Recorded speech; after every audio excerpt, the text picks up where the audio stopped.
即係正常一啲文員都已經覺得辛苦嘅時候，咁何況係外勞呢？係啦，冇錯啦。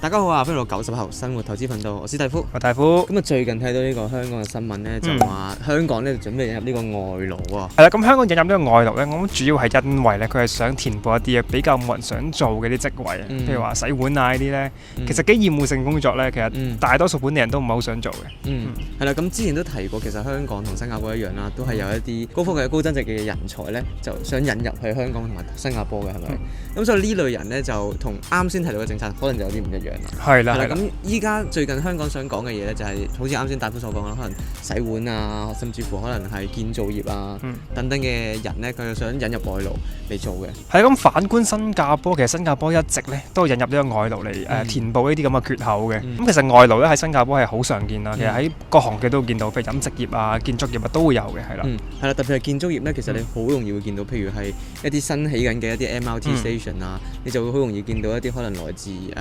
印度啊或者巴基斯坦甚至乎係孟加拉嘅一啲人咧就過嚟做嘢嘅，因為呢邊嘅人工咧就比佢哋原本國家就高啊嘛。係啦，冇錯啦。所以咧今日咧我就想講下，如果香港想引入外勞嘅話咧，有啲乜嘢可以借鑑新加坡嘅咧？冇錯，咁其實新加坡嘅外勞政策都真係幾完善嘅，無論喺引入方面啦，或者引入之後佢哋嘅管理啊等等，其實都做得幾好嘅，我覺得。冇錯。好啦，咁第一個我哋想講嘅咧就係呢個集中管理啦。咁咩集中管理咧？咁主要咧係咧，如果係引入外勞嘅話咧，譬如話啱講嘅建築業嘅人啦，其實佢入嚟之前，僱主係需要向佢哋提供呢個住宿嘅，所以大多數嘅一啲外勞工人咧，其實都集中住喺某幾個地方啦，或者某幾個宿舍咁樣啦，咁啊比較容易集中啲管理嘅，係啦。係啦，咁呢樣嘢點解好咧？如果係僱主嘅話，咁你好容易揾到你嘅僱員喺邊度嘛，因為萬一出咗咩事，你都可以知道佢喺邊啊，甚至乎你應該問邊個你都知道嘛。冇錯啦。第二樣嘢就係如果外勞嚟到新加坡嘅時候，或者佢嚟到香港嘅時候咧，佢要自己揾樓其實都幾麻煩。係啦，其實當你語言不通嘅時候咧，或者你又唔熟當地嘅地方，其實揾樓其實係一件幾困難嘅事嚟嘅。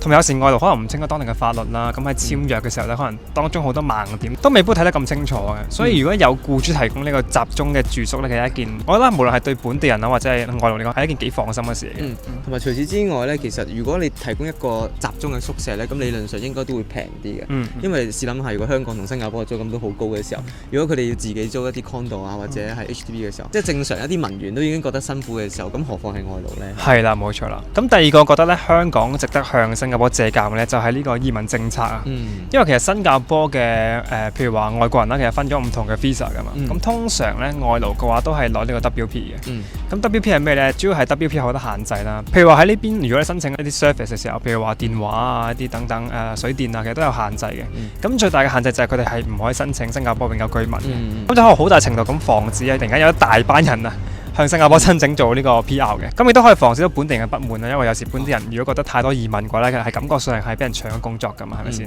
咁如果喺呢兩個角度嚟講，我覺得係做得幾好嘅，係咯。同埋呢樣嘢變相都令到一啲外勞，如果想留喺香港或者新加坡嘅時候咧，都會想努力向上。係啦，咁就攞一個更好嘅 pass。因為之前呢，香港都試過一個情況，就係一啲外傭啊，喺香港咧住滿咗7年之後咧，就問個法庭點解佢哋唔可以申請香港永久性居民。咁呢樣嘢咧，其實係因為當時嘅傭工條例可能就冇寫得好清楚，就其實菲傭啊或者印傭咧，其實係唔可以申請呢個香港永久性居民嘅。咁所以喺呢個工作簽證方面，我覺得其實香港可以學新加坡咁樣咯，分翻唔同嘅簽證咯。咁如果一個人真係好想留喺香港或者留喺本地做呢個永久居民嘅，咁當然就要增值自己啦，咁先可以真係同人哋競爭到